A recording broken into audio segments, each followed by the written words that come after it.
Abasidët mbajtën një linjë të pandërprer kalifësh për më shumë se 3 shekuj, duke konsoliduar sundimin islam dhe duke kultivuar zhvillime të mëdha intelektuale dhe kulturore në lindjen e mesme në epokën e artë të islamit.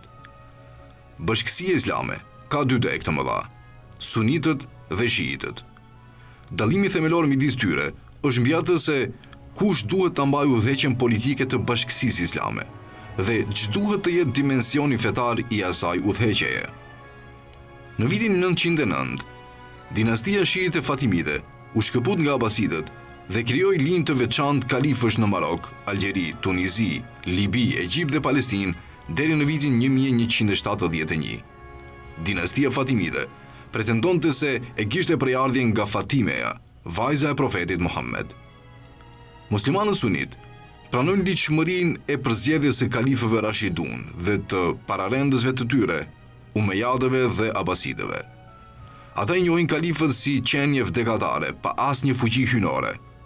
Në këtë mënyrë, ndonë se kalifët përvajsonin udhëheqjen fetare të bashkësisë, autoriteti i tyre ishte temporal dhe ata ja lanë ulemas çështjet e doktrinës dhe jurisprudencës. Kalifët ishin përgjegjës për ruajtjen dhe vazhdimsinë e sheriatit. E për sigurimin e mundësisë për përmbushjen e një mënyre islame të tjetuarit, mbizotronin brenda bashkësisë. Termi suni rrjedh nga fjala sunnet, me kuptimin tradit apo zakon, dhe është përdorur në këtë kontekst për t'ju referuar muslimanëve që ndoqen zakonin e bashkësisë. Sunitët përbëjnë shumicën e gjerë të muslimanëve në botë dhe nganjëherë janë emërtuar si musliman ortodoks, sido që ky përkufizim është jo i drejtë. Shiitët pretendojnë se me përjashtim të Aliut dhe të pasardhësve të tij, të gjithë kalifët të tjerë ishin uzurpues. Ata po ashtu kanë një pikpamje shumë të ndryshme nga sunitët mbi funksionet fetare që është autorizuar të ushtrojë udhëheci i bashkësisë. Edhe pse doktrina shiite ishte përpunuar për disa shekuj, thelbi i çarjes suni-shia e pati origjinën në vitet menjëherë pas vdekjes së profetit Muhammed. Mosmarrveshjet për atë se kujt duhej t'i kalonte kalifati çuan në një luftë civile muslimane, që i vurin mbështetësit e Aliut, kushëririt dhe dhëndrit profetit, kundër forcave të Muavijes, themeluesit të dinastisë Umejade. Megjithë që lufta nuk nxori fitues të qartë, vrasja e Aliut në vitin 661 i dha mundësi Muavijes ta përmbushte pretendimin e tij për kalifatin dhe të sigurohej se i biri i tij, Jezidi, do ta zëvendësonte. Gjatë vitit të parë të sundimit të Jezidit, në vitin 680, shiat, apo përkrahësit e Aliut, e bindën djalin e tij, Huseinin, të udhëhiqte një rebelim kundër Umejadëve. Në verzionin shiit të historisë së këtij epizodi, Huseini u nxit nga një dëshirë për t'i përmbysur tendencat shekularizuese dhe materialiste të Umejadëve dhe për ta ridrejtuar bashkësinë përgjatë udhës që kishte porositur Muhamedi. Por mbështetja popullore që ishte premtuar Huseinit nuk u materializua dhe në vitin 680 forcat Umejade e vran nipin e profetit dhe grupin e tij të vogël të ndjekësve në qytetin e Kerbelas në Irak. Kjo ishte një ngjarje jashtëzakonisht me ndikim në zhvillimin e shiizmit. Shiitët e pan rebelimin e Huseinit si një protestë ndaj tiranisë Umejade dhe vdekja e tij u vesh me aureolën e martirizimit. Kerbelaja u kthye në vendin më të shenjtë të shiizmit dhe ritet e përfitshme të vajtimit për Huseinin në atë vend u bën ceremonia më e rëndësishme fetare në kalendarin shiit.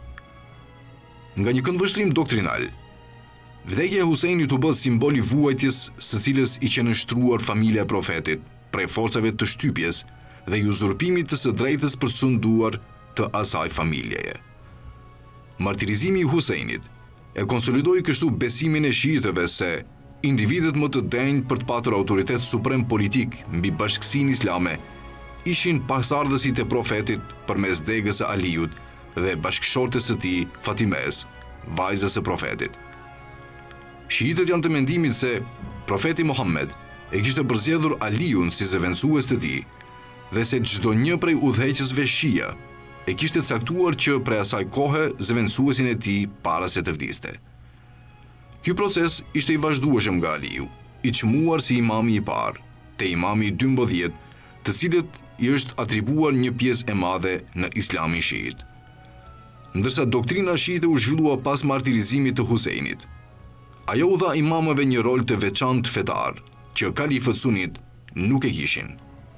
Shiizmi pretendon se Muhamedit i ishte dhënë frymëzim hyjnor, të cilin ai në vijim ja përcolli Aliut, dhe më pas ju kalua imamëve të caktuar pas tij.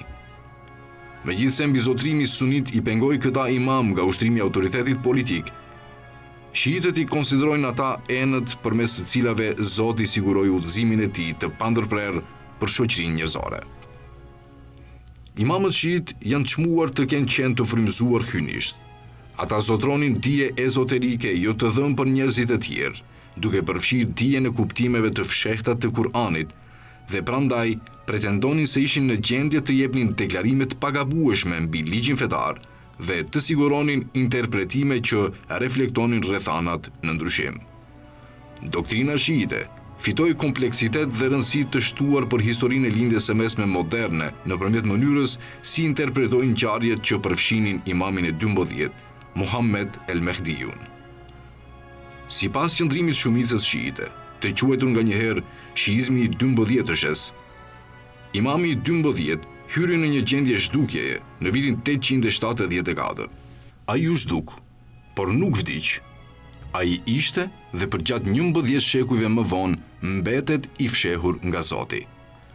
Ai ka për të kthyer në një moment përpara ditës së gjykimit si Mehdiu, i prituri, dhe do ta mbush tokën me drejtësi. Doktrina shiite i jep Mehdiut statusin e imamit të fshehur, që, nga se është ende gjallë, vazhdon të ushtrojë kontroll mbi çështjet njerëzore. Por ky nocion paraqiste probleme politike dhe fetare për bashkësinë shiite. Si do të udhëzohej bashkësia në mungesë të imamit të fshehur? Si do të kumtohen ndjekësve të vet frymëzimi i tij hyjnor?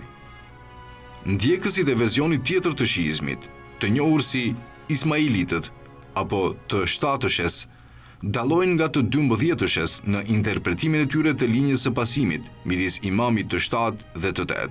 Ata thonë se imamati ka vazhduar i pandërprer gjë në ditët e sotme dhe ndjekin Agahanin si imamin e tyre të pagabueshëm.